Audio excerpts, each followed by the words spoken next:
Hey guys, it's Saturday. Welcome back to the den. So it is 420. For those of you who don't know, it's International Pot Day. So Yes, God. so you're not used to celebrating I am not. 420. I grew up in a household where it was pretty much commonplace and accepted my whole Yeah, life. not so much in my house.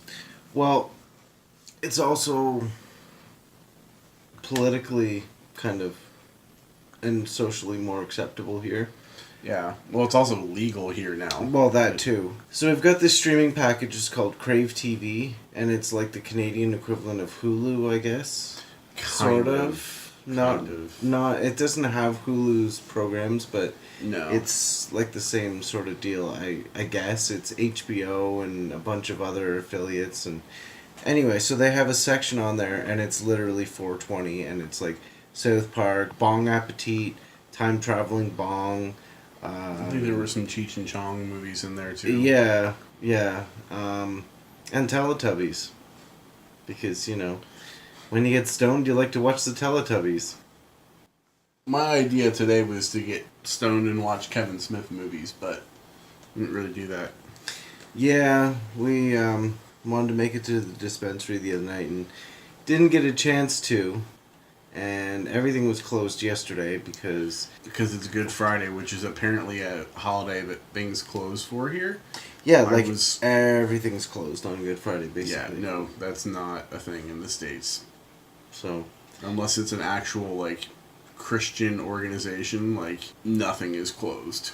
So, it was kind of a quiet day. We just kind of sat in, didn't really do too much. Lounged around the house, had a bath, took it easy, relaxed, because tomorrow's Easter and we got to be around family, and you want some downtime before you got to deal with family. So, I love my family, don't get me wrong.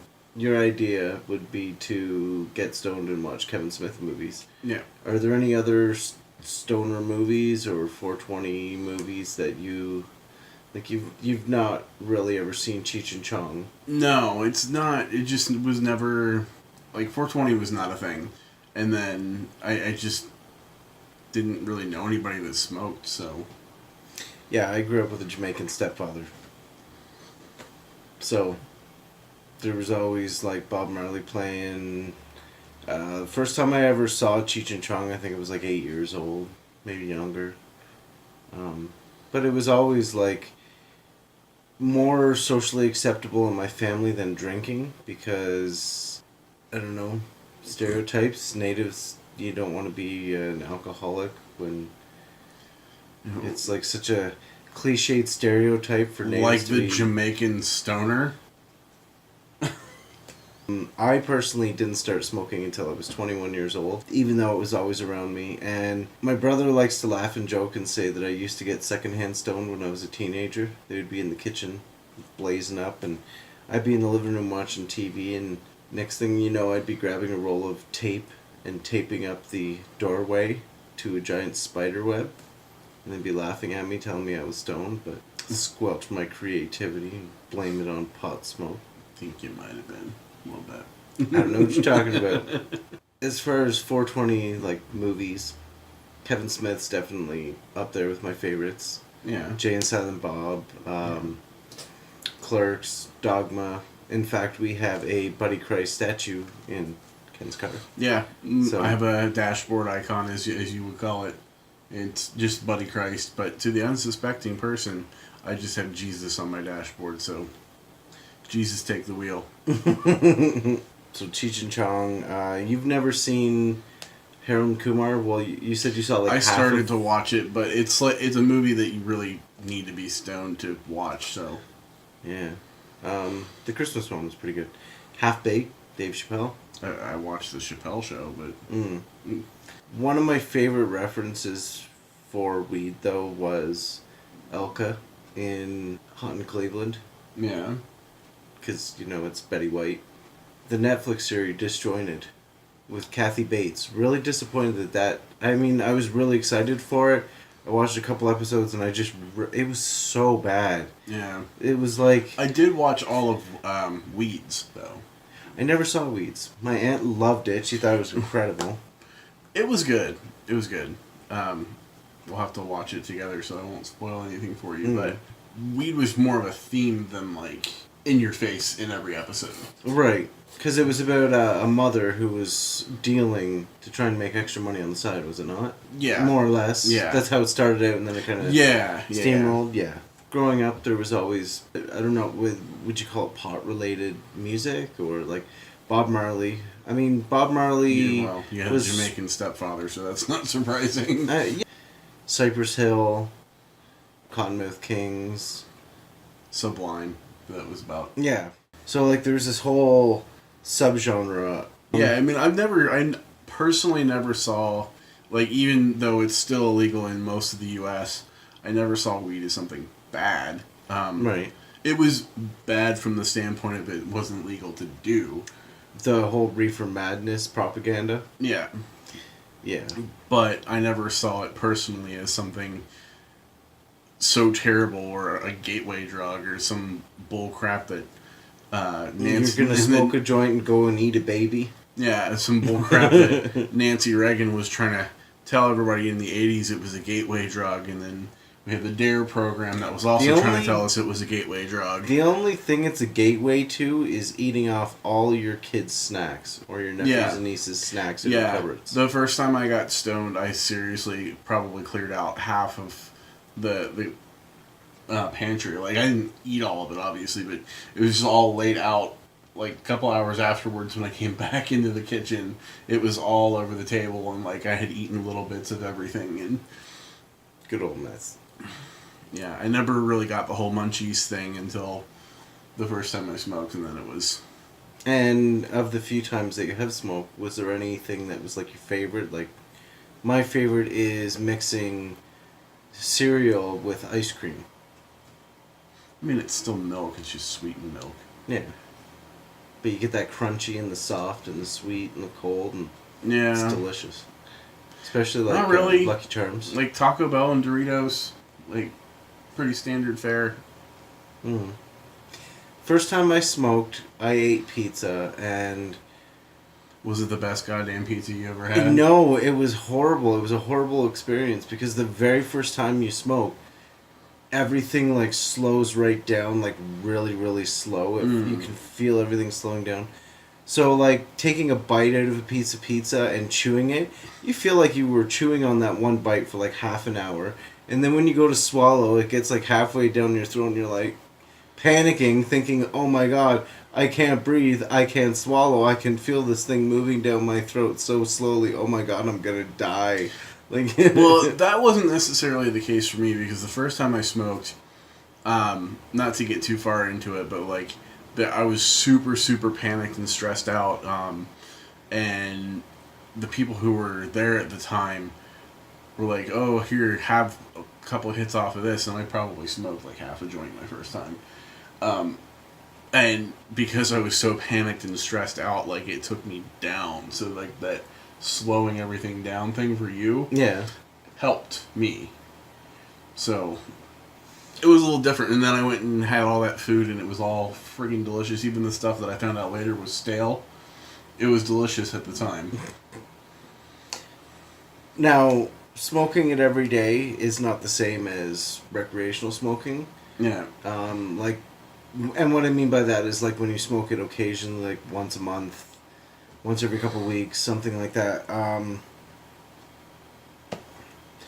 I smoke it regularly because it helps with stress, anxiety, how I'm feeling physically, just getting to relax after work. It doesn't do the same when you're smoking it regularly versus every once in a while. And my intake right now is basically just almost pure CBD, so that doesn't get me high. It just helps with anxiety and other things. Mm-hmm. Yeah. For example, with the CBD, I tried some of Ken's CBD bud the other day, and I came in from work and I was completely exhausted. My feet hurt. I was walking like a 90-year-old man hunched over, like I was really, really bad. And I smoked one joint of the CBD, and within a half an hour, I felt no pain in my feet, no pain in my legs, my back. Like, I felt great. And I didn't feel like stoned or chewed. I just felt good. Comfortable and physically zero pain. And if I can smoke a joint and get rid of the pain, I would rather do that than pop a whole bunch of pills to have to do it. Yeah, because that kills your liver. Exactly. Or, in the case of ibuprofen, burns a hole through your stomach lining, and then you have other issues. So, yeah, I'm lucky because I was taking naproxen like it was candy for like 3 years, and yeah, I'm lucky that didn't burn a hole in my stomach. RuPaul's Drag Race spoilers, and we'll put a time down here to jump to if you don't want things spoiled for you. I only say that because I'm getting tired of Silky Nutmeg Ganache. I've been tired of Silky Nutmeg Ganache, and this week she did very minimal and won everything. Yeah. She chose a character that was basically her already and threw in a couple of the character's catchphrases. I thought Nina West did a better job. Nina should have won. Yeah, not just because she's my hometown or my home state girl. I just think she did a better job. She did 2 different characters, for God's sakes. And the outfit that she did on the runway, which was a sequin-inspired runway, kind of made me want to run out and join the Continental Army. I was pleasantly surprised by the elimination, or non-elimination, this week. Yeah, one of my favorite lip syncs so far. Yeah, the lip sync was absolutely incredible. Absolutely outstanding. Super high energy. What you pay good money to go see at a drag show. Yeah. Yeah. Hands down, one of the top 5. Would you be throwing loonies from off stage?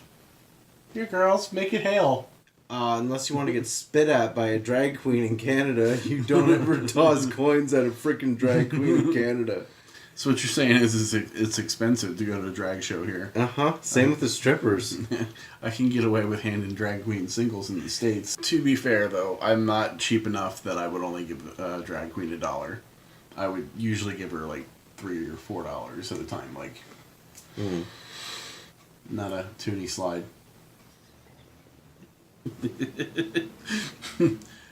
Don't look that up on Urban Dictionary. So yeah, I was pleasantly surprised by the non-elimination from Drag Race this week. Because it was Brooklyn Heights and Evie Oddly, and they turned it the fuck out. It was incredible. Yeah. That's one of the best lip syncs I've seen in 10 years of watching the show. So I think we cover it for 420? I think we did. As far as commentary this week, I know that we have been kind of a little heavy on covering marijuana type subjects the last couple of weeks. It's been a big deal for us because the dispensaries just opened in Ontario this month. So it'll dissipate, but is it something that you guys are into? Is it something that you guys like to hear us talk about? Is it something that you hate and you wish we would stop talking about it? Let us know, because obviously we go off of what you give us as far as feedback to make new videos every week. So, also, for anyone who does celebrate, a happy Easter, a happy Passover, and if you don't celebrate either one of those, then how you enjoying spring? But yeah, let us know in the comments below if you'd like to hear us talk more about this or certain aspects of it, or if you want us to just stop talking about it altogether and move on to something else. And I think that's probably going to do it for us this week. I got nothing else. Alright, well, in that case, don't forget to hit the like button. Don't forget to subscribe if you haven't already. If you want to be up to date on getting a notification every time we post, which is currently on Thursdays, Saturday, and Mondays, hit the notification bell. Hopefully we can expand a little bit more on that in the near future. And get back to having one person every day. But yeah, hit the notification bell. Don't forget to like us on Facebook. The conversation does continue there every once in a while. And have a good holiday and take care. Bye! Bye!